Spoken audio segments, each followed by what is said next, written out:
నేను మీ సుమిత్ర. ఈ వీడియోలో simple and tasty veg rice చాలా ఈజీగా ఎలా చేసుకోవాలో చూద్దాము.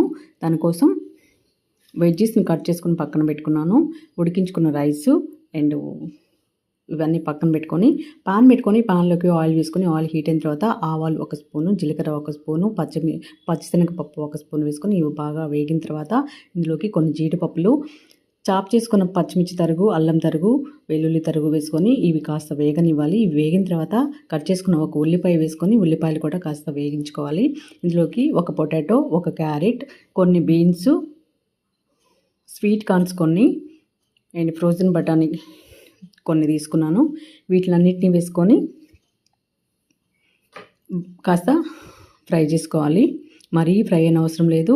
అటని మంచిగా ఉడకకుంటే కూడా బాగుండదు. మీడియంగా కుక్ చేసుకుంటే సరిపోతుంది. ఇవన్నీ బాగా కుక్ అయిన తర్వాత ఇందులోకి టేస్ట్కి సరిపడా సాల్ట్ వేసుకొని అంతా మిక్స్ అయ్యే విధంగా మిక్స్ చేసుకోవాలి. పుదీనా కూడా కొంచెం వేసుకొని కలుపుకున్న తర్వాత